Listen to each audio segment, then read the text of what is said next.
So now we have 3.2 multiplication property of equality.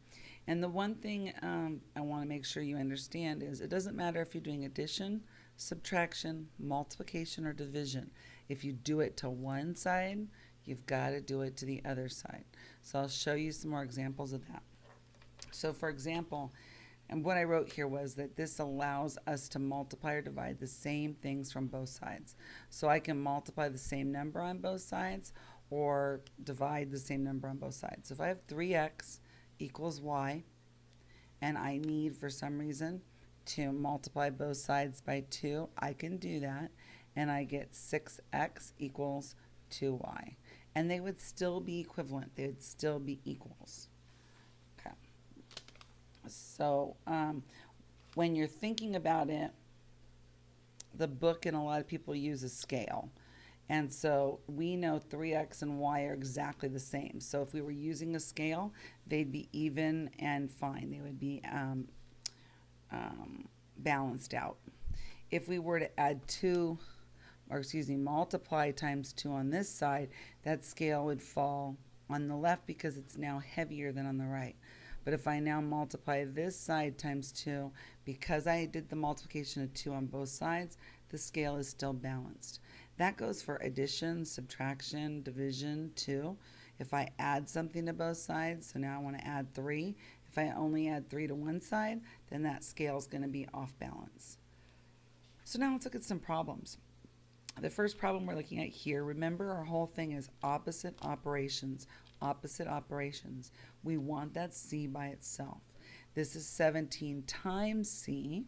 So if I divide both sides by 17, 17 divided by 17 would be c. And I know I'll have to cut this out. 459 divided by 17. And then 459 divided by 17 would be 27. Now in this case, I don't allow you to use a lot of calculators, but there are times when I would specifically say use a calculator in this problem. I don't know that many of you are going to know 459 divided by 17 is 27. So I wouldn't have a problem with you using a calculator there. Because what I'm looking at is that you understand the opposite operations. I do know if when it came to push came to shove, you could divide. It's easy enough for me. All right, so opposite operations. In this case, you have that additive inverse of x equals 19. Well, think of it this way too. Negative 1 times x. So the opposite here, I could divide both sides by negative 1. Because this is multiplication here. Negative 1 times x. So the opposite would be division. Here's that 1 we talked about way at the beginning of the year. Negative 1 divided by negative 1 gives me 1.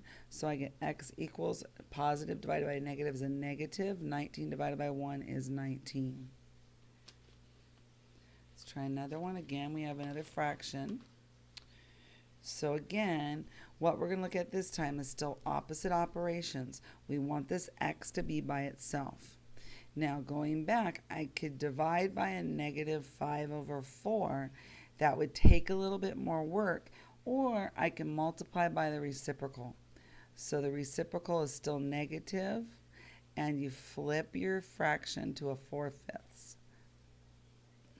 On this side, here's my negative times a negative is a positive.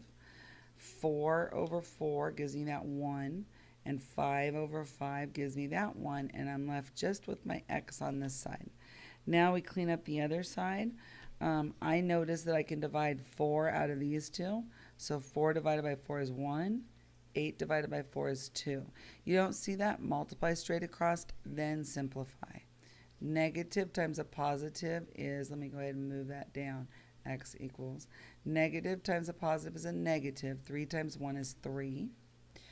5 times 2 would be 10. All right, we'll do one more on here for this part. All right, so now we have m divided by negative 3. The opposite of division would be multiplication. So we're going to multiply times 3x.